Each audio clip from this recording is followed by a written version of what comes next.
closet been using this? Morning, guys. Gals.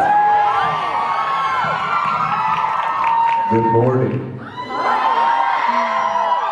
Welcome to beautiful Toronto. Beautiful Canada. Hey, there was a hockey game last night, right? Wait. How many actual Canadians in the audience? Oh yeah. Happy Turkey Day. How many fake Canadians? We are honorary. Honorary. I mean, look, I'm drinking Timmy Hortons. So. It's water. That's in Morton's cup. Who is a first timer? Welcome, guys. You're lying. Yeah. So many familiar faces. They're like, no, you were a real Canadian and a fake Canadian. You're just raising your hand. Just teasing. Welcome, guys. So y'all are the first group we've been able to see since the premiere of the 10th season. I want to apologize for the karaoke. It's not my idea. Sexy full Shut yourself up. They cut this part where he starts like. Yeah, thank God Phil wasn't directing. You would have had me. Oh my God, it would have been the entire album. It would have been the entire Right Said Fred album. They would have cut every other scene and it would have just been like Ackles and karaoke. I don't like karaoke in real life, period. So. Do or don't? I don't. Don't, yeah. Yeah, I'm not I just don't know. But, so having to be forced to do it, and there was a fairly big group of people there. I heard, yeah. I mean, there was not. Well, I know there's a fairly big group of people because when I heard about it from the crew that's never actually on set who decided to show up and see Ackles karaoke. They're like, oh, I better get my stuff done because I've got to go watch Jensen karaoke. Yeah, it's not quite as bad as when we have, like if we're at a strip club or any time that there's scantily clad women on set, because then all of a sudden the teamsters just show up. They're like, "Let's do coffee and donuts here." Is there no? All right. So I'm just gonna hang around and watch what's going on. Who are these people? What's happening? That's absolutely. Wait a minute. Why is there a whole row of teamsters in the back of the set? I've never been here before. It's their job to drive around and all of a sudden they're on set. Watch it. Awesome. Yeah. Well, what did you guys think? Y'all and we waited an entire summer for it, so I'm glad you guys are digging it. I believe it was thanks to you guys the highest rated premiere we've had in 4 years.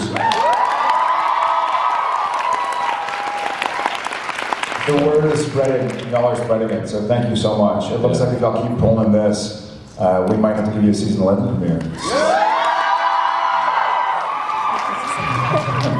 We'll be with Walkers. We're gonna need more Tim Hortons. We have to make it until my 40th birthday. And then, wait, what? and then y'all want us and then they want us to end? Then y'all want us to end? Did you say your 40th birthday? Dr. Sexy? That episode was on the other day. Which one? Changing Channels. Yeah, I actually watched it. So after the reference to it in the retrospective, which did y'all guys get that here? And it was fun, right? I was talking with our sound mixer, Don Pencho, and he was talking about the retrospective. He was like, it was great. And I gotta say, Shepard really knows how to come across like charming, huh? I was like, I know, it's weird, right? Like it's not the Mark Shepard we're used to, but when you that's right, Don charm, he does it. You're like, look at that. He's like pulling his charm out. Put it back in. I think my favorite was Crippy talking about the Impala. Yes. Maybe a 67 Mustang? Yeah, that'd be great. You're a skeleton Ghostfacer face. That was funny. It's funny. It's always funny for me to see Kripke talk about the show. You know, because I don't know if you guys are familiar with the whole backstory. And Bob too. He's always like, hey, I told him bugs aren't funny. They didn't listen. Bugs aren't scary. Oh yeah, that's it. Bugs aren't scary. But Kripke thought of this show, of this premise, I guess while he was in school, and it took like 5 to 10 years to finally get it made. Thank God, because he and I were both on different shows. And children. Yeah, legitimately.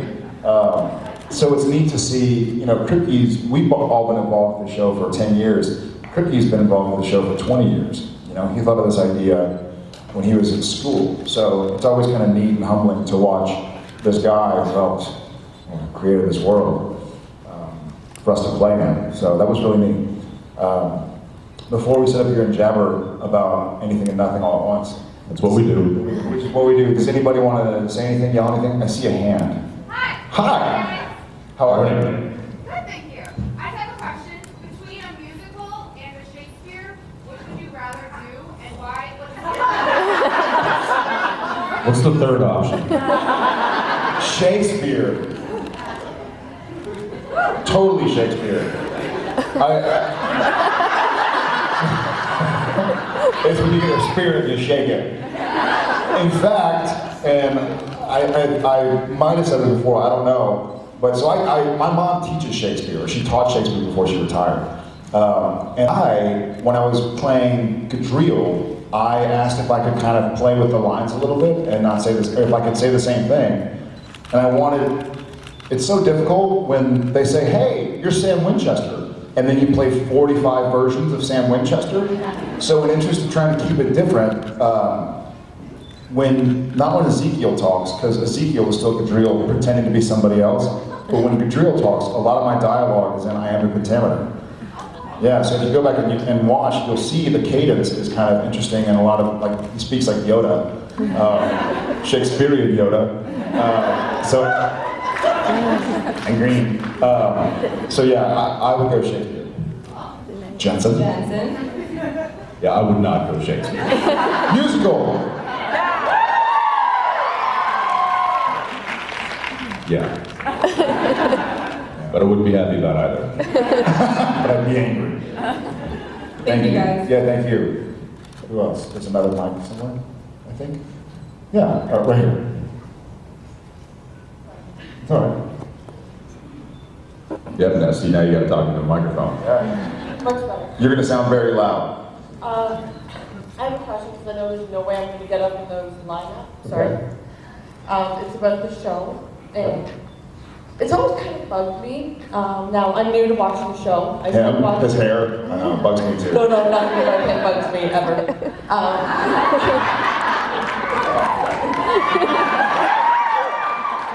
Then you haven't. CPR. Does it not exist in that realm? You would never, like, you'll drag children out of lakes and just stand there hoping they cough up the blood and or the water. Listen, Sam and Dean will do a lot, but they won't do CPR. If someone's choking, we're like, demon exorcism? Yeah, we've been trained in a lot. We can field dress a wound, gunshot wound. We can do but I guess we were never taught CPR properly. It all started. So just sitting there, standing, hoping, and waiting is the best way to do it. I think season 5, Sam was doing chest compressions and just destroyed somebody. So he was like, all right, no more CPR, because he was too big. Killed him. All right. Dean, we gotta go. That's interesting. That's interesting. I think it would make for an interesting dynamic to see Sam and Dean like CPRing a bunch of children. Dean, you get this one. I haven't brushed my teeth. What? I don't know. I'm sure the dying child is going to mind with a little bad breath. They might. It was bad. They don't want my dinner. Something just happened over here. How about, yeah, right there. You just pass the mic down. There you go. Hi guys. Hi. Pleasure to meet you. Back at you. 10 years for this since day one. Awesome. We come here every year. I'm just joking. I can't afford it. That's every good. It's worth the wait. I'm good. So it is a great honor, and I just have to correct you and say that yes, Eric Kirby had this amazing idea, but it's the people that bring it to life. And you guys are absolutely phenomenal in what you do. Everything else I've seen in movies and whatever, and it was all the right people at all the right time. Like, probably is perfect, you know? And I'm on the side of good, so, but I mean, his character, you know, he brings it to life. But you guys are just, you carry the show, you are the stars, and you make the show. Thank you. Thank you very much. We wouldn't exist if it weren't for you and y'all, so back at you. Thanks. Good choice. Yeah, thank you. Not even a question, just I praise. see somebody standing. The gentleman standing and waving. Sorry. I see you. Oh, all right. Hey, brother, well done. I can appreciate that. Okay, so I have a question for you guys. When we see throughout the season Sam and Dean in the way that they cope with certain things, Dean drinking his face off and Sam wanting to talk about it, and Dean coming close to punching you in the face. How do you guys cope with certain situations? How do we feel in situations where we need to... How do we cope with certain Yeah, situations? how do you cope with like bad situations? Very similar to Dean. And I, funny enough, am pretty similar to Sam. Yeah. I don't know if it's life imitating art or what. No. That's an easy answer. Coping with certain situations. I don't know. It really depends on the gravity of the situation. You know, if it's. I think Jared and I are very similar in the fact that we internalize a lot, as I think most Actors. and most of men do. Hey, keep it down over there. So I would imagine that there's probably a lot of self-evaluating and dealing with it internally as opposed to sharing and speaking openly about it. That being said, however it navigates itself through our internalization is generally dependent on the circumstances. You know, whether or not that's, you know what, I'm going to forget about it and just go out and have a drink with my buddies, or I'm just going to sit at home and bury myself into a script. I would say that work and family are a really nice outlet for both of us in the fact that they are distractions from any real life drama that we're having to deal with, because there's enough drama within the two of those things that fill up our slate. So yeah, I mean, luckily Jared and I don't have to deal with, you know, a lot of stuff that requires us to drink heavily. We would rather do that in celebratory moments. We don't want it to be required, we want it to be suggested. Yeah. So I will say that neither of us are damaging. We're pretty smart about how we deal with things. We're not. I haven't caught him cutting himself yet, so Yeah, that's a good thing. God. It was a learning process for me too. I think I grew up in such a way. I grew up in the South where you don't really air your dirty laundry a lot. You know, it can be. The best part of the South, when I speak of the South, is people are kind and comforting, but you often are kind of, especially as a man in the South, you're often told to bear the burden yourself. And my wife, thank God, kind of pulled that out of me.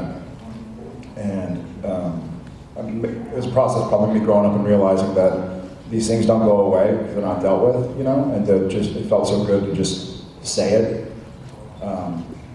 And I, you know, if I was upset with somebody for something, she was really good at this. She was like, listen, I love you, but I can't read your mind. I'm sorry. So if there's something going on, you got to tell me. Like, and if I disagree, I'll tell you. If I agree, I'll tell you. But don't just sit there and put it in, because one day it will come out, and it'll probably, unfortunately, come out the wrong way. So I do, like Sam, believe in kind of airing it. You know, not to tweet like, guess what's my problem today?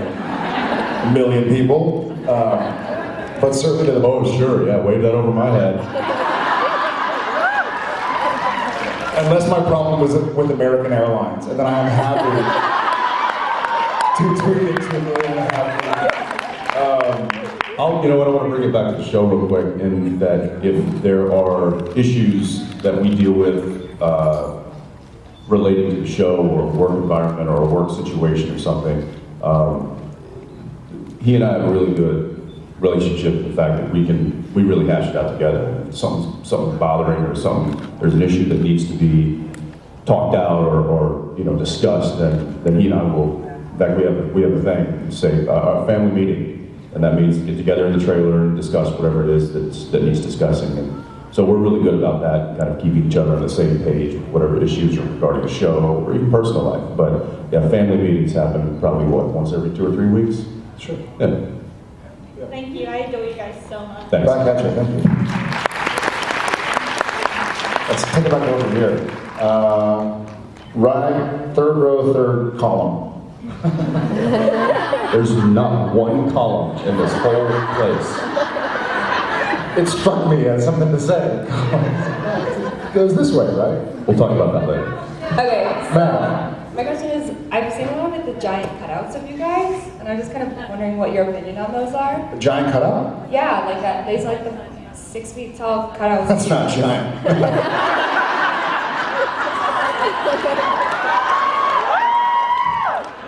You mean the miniature cutouts of us? Yeah. You mean the scaled back version? Yes, Yeah. the paper ones. So I'm just like, do you guys own them, or do you know anyone that owns them personally?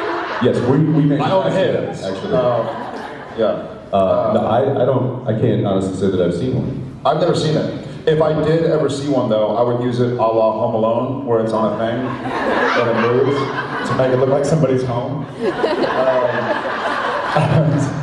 All I can think of is the football ones. Isn't Clay Matthews in the commercial where he like runs through a wall? And Yeah, but those are fat heads. Those are like big wall stickers. All right. It's a big head. Yeah, not gargantuan head, fat head. Yeah, I haven't seen them. I've seen, somebody, a friend of mine in New York sent me a picture. There was like one in a store. Yeah, they're just for sale in the mall. Yeah, they're like, it was just at a store in the mall, and she texted me with a picture of it. She's like, stop following me. And I was like, where are you, and what is that doing there? And please buy it and send it to me. Yeah, so I have not seen one out yet, but I had somebody in New York send me a picture. Yeah, I've never seen one in the wild. I'll keep my eye out. Thank you. Thank you. They're right there, the gentleman. Yeah.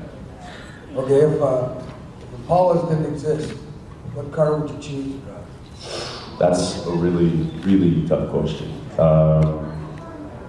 It's a tough question. That's a horrible question. My favorite car, my daddy's favorite car when I was growing up has sort of become my favorite car. I don't know if it's because it's my favorite car or not, but the second generation Corvette has always been my favorite car. I love it. I think it's an amazing vehicle. I love Chevy. I'm a Chevy guy.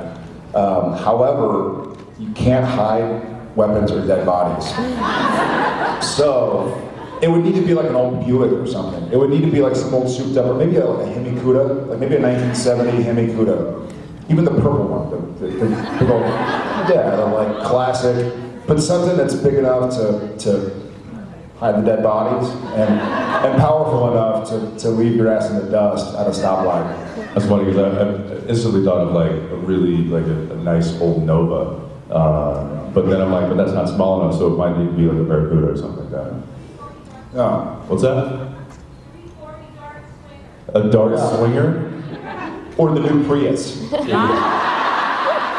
It's great on gas. Yes. Yeah. 570 miles to the gallon.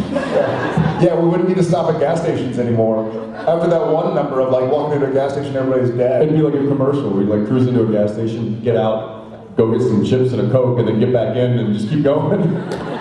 Yeah, we'd be going to like Indiana to do a case. We'd stop. Like, okay, here we are, in front of the Fed suits. And Dean would be like, we still got 200 miles left. All right, let's go. Hell with it. See how far we can go. Thanks. That'll never happen. Don't worry. Right here. I have a directing question. First, how That's not for me. She has a directing question. One was how is directing this time for Jensen, and when's Jared going to direct? Say that one more time. I was directing this time for her. I was directing for me, and when is... Everybody laughs. Why don't you answer the first question? About Jared directing or Jensen directing? Answer the second part of the question. Okay. Look at him directing me. Jesus. No, you know what? I just am not interested in directing, or I am interested in it, but I'm not in this arena interested in directing. I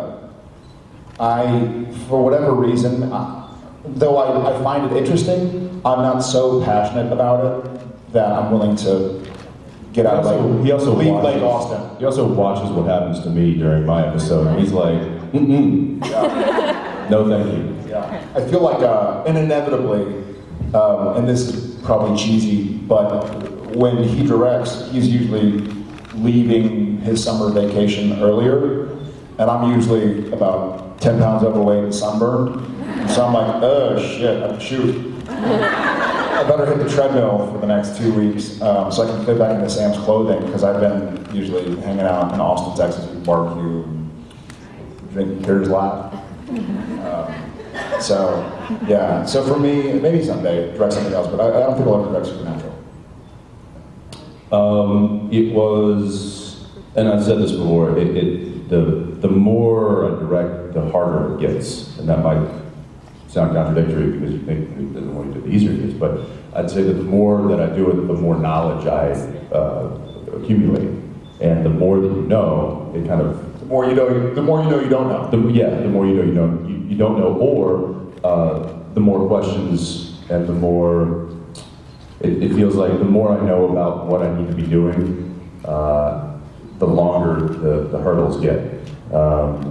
So I think in the beginning it was a little bit of ignorance is bliss, and now that I know, it's really technical. Like the technical aspects of it are kind of the challenging things. It's like, okay, well, I know I can shoot this, but now I should really think about using long lenses instead of short lenses, and I should think about depth of field, and I should think about the composition as opposed to just the blocking, and then take all that and be like, okay, now how can I shoot this efficiently in a way that can still make my 12-hour day? And so instead of having the blocking go in a plus sign, just keep it going one lateral movement. And that way I can just keep the cameras going this way, just have one turn not going this way, as opposed to 4 directions, this way, this way. So it's a lot of that kind of stuff that kind of rattles around in my brain. And I also really took to heart, and I've said this before, what Kim Manners told me many years ago. He said, "You're going to direct one day." I said, "No, I'm not." And he's like, he's got a 3 words of advice for you: homework, homework, homework. He said, if you show up, you got homework, you have a roadmap, then you'll find your destination. And so I do. I show up day 1 with 8 days of roadmap laid out. And in order to do that, I have to kill myself during prep. So I prep crazy, which is why they allowed me to do the episode first. Because if I was trying to prep an episode while also acting in an episode at the same time, my head would explode. Yeah. So I will say that this particular episode that I directed was challenging for different reasons, and the fact that it was the first time that I was playing Demon Dean. So what you saw in the premiere, that was the second episode that I had shot as Demon Dean. So I had to think about, how do I want to create this character? And then I had to forget about that and focus on how I was going to shoot the character. And so there was a lot of... and also how you're saying I'm too sexy. So you walk around directing and saying I'm too sexy. And then worrying about having to do that in the next episode. That was, yeah. But it's, again, for some reason I'm a glutton for punishment, and I feel like at the end of every directing episode I'm exhausted and I'm wondering why am I doing this? And I think that's the reason that I do it, is because it's so discomforting, it's so challenging, and it stretches me, and it's not, there are joyful parts of it, but it's such a challenge that by the end of it, I'm like, you know what, I did it, and I got through it, and I made it. To me, that's gratifying. Thanks.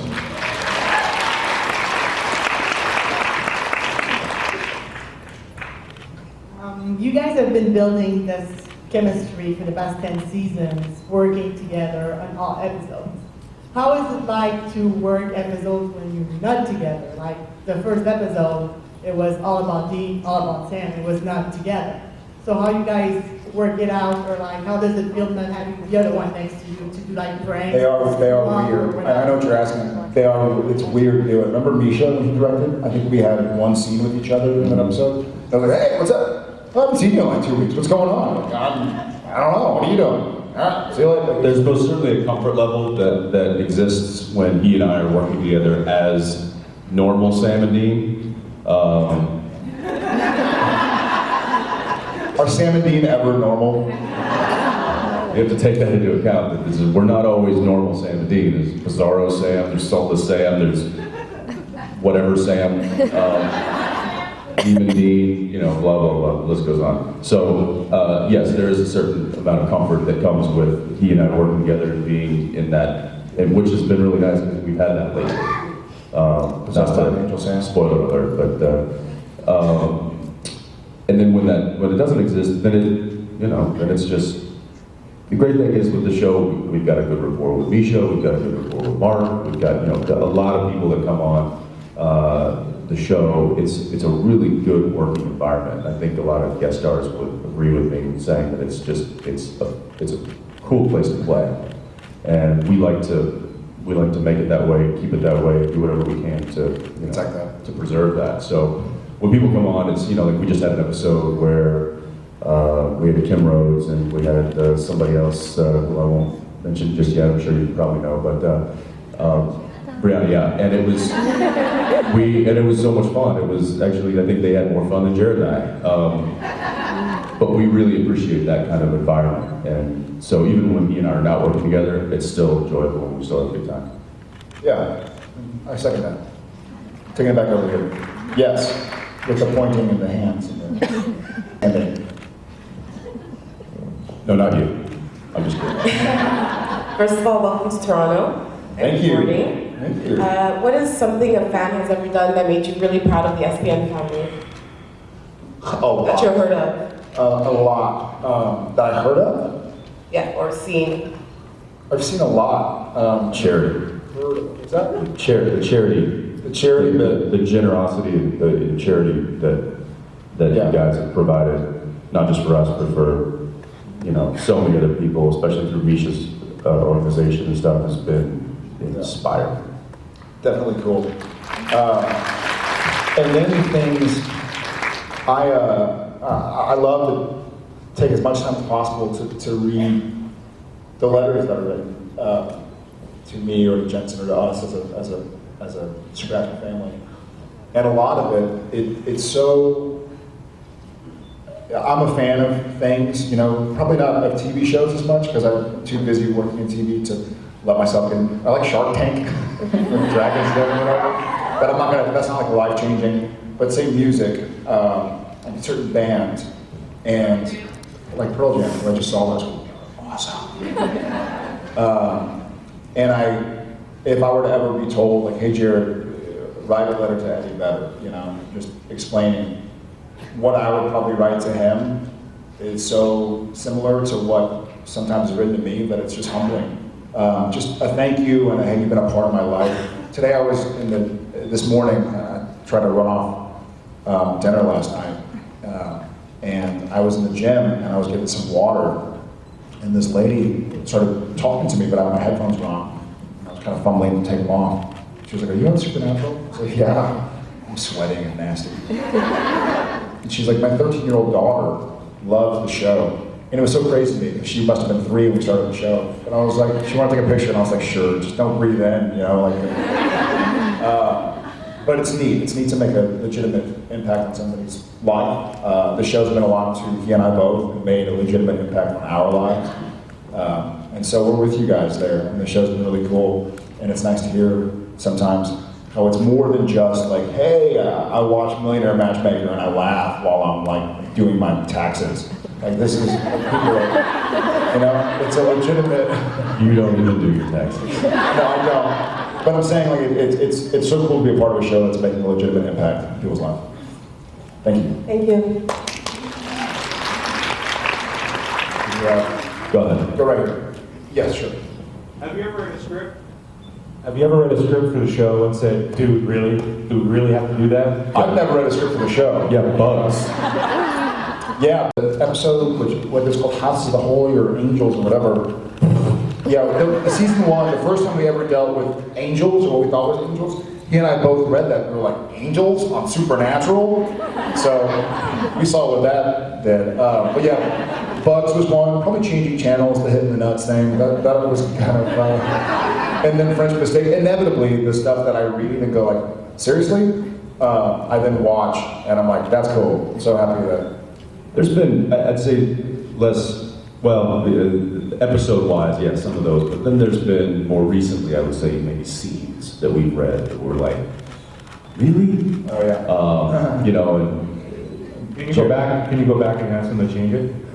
that would be the smart thing to do, and probably the politically correct thing to do. But Jared and I just get together and just change it. And They can't fire us. luckily they haven't figured it out yet. So. We blame it on Misha. We go, listen, Misha gave us these rewrites, and he said he wouldn't do the scene without. Remember the scene on the bridge? Yeah, of course I do. At the dock or whatever, there was a scene written between Sam and Dean where they were getting in a fight and then they were going to split up at the end of it. And That turned out to be one of my favorite scenes of last season. well, that's because we wrote it. But it was written like such a breakup between a male and a female. I mean, it was like something literally taken right out of a Nicholas Sparks movie, and we're like, what the hell is this? And Dean's like, Sam, you never put the seat back down. Effectively, honest to God. Well, I think honestly one of your lines was, I just need space. And we're like, no. Quit clipping your fingernails. This is not the same. And so we sat down and we were just like, Dean, when you shave, wash the hair down the sink. You know I hate it when there's hair on the sink. Yeah, it was. It's icky. It was that. You know, it was that bad. Not that. Yeah, it was that bad. And so he and I basically we massaged the scene a little bit, and made it a little bit more guy friendly, and then I think it turned out to be okay. It's more brother friendly. I mean, these guys are brothers, you know. So. And then there was more like how brothers would talk. Another one comes to mind that when about 3 days ago, what happened? In the bar, which y'all haven't seen yet, but the bar scene with Misha and the story. Oh yeah. So there are things that happen where the idea is there, and also, in all fairness, when the writers in the bunch are writing the scenes and the scripts, they're often working on the episode they're working on and 2 more later in the year. So they're helping write other people's episodes whilst headlining a certain episode, whilst getting notes from the studio and the network and whomever else saying you can't say this or you can't say that. And they trust us. And they know we're not going to go like, hey, we're not going to do anything even similar. We're going to make this scene about doing keg stands or something. So they know that we care about this show and the story. And frankly, I know Sam better than anybody knows Sam. And he knows Dean better than anybody knows Dean, better than even Kripke or Carver or Bob, because we've been them every day. We haven't had to also write for Misha, and also write for Mark, and also think of a storyline. When I come to work, it's Sam, that's it. And he's my priority. And him for Dean too. So when we change these things, it's not us going like, it's more like, listen, this isn't right for Sam, this isn't right for Dean, this isn't right for Sam and Dean. We're going to make it right for us, and it'll affect the show in a positive way. Thanks, guys. You're awesome. You got it right next to you. She's had a minute for a while. I think we're done. Well, This one is more. last question. Yeah. Last question. Jay, how does it feel from Montana from 1997 and his Wonderland to now Spotify? That we needed a lot of gratitude that 30,000 autographs. Good question, Jared. Jensen, sorry. Oh, okay. I'm gonna ask you to repeat that. When you came to Canada Wonderland in 1997, 1997, when you came to Canada's Wonderland, and you were just starting out. How does it feel that you made it to the top, whatever it is? Well, I don't think I've made it to the top of the celebrity pyramid by any means. Might be somebody like George Clooney. Yes, would you argue are. against that. George who? Yeah, exactly. Yeah, my wedding didn't make the front of every tabloid in America or the world. But I would say that to the degree of success that I've had since, you know, I started doing this professionally at a very young age, it's been a long road. It's been 18 years, so I've been doing this professionally for 18 years, but every year has gotten a little bit better, a little bit better, a little bit better. Is anybody here 18 years old or younger? Yeah, longer than you've been alive. He's old. And it's, you know, I would say it's much like any profession that you really enjoy and that you can excel at. And I've been very fortunate enough to have been given a platform, which is Supernatural, to excel and to grow and to be able to create along very talented people, earmuffs. And I think that it's, you know, I just feel very, very fortunate, very blessed, very honored, and very humbled at the same time to be able to talk to all of you guys and to be able to support my family and to be able to do what I do for a living is, I'm honored. Thank you. guys. And that's it for right now. We will see you guys. We'll see you all in a bit. Autographs, and later on stage. Thank you.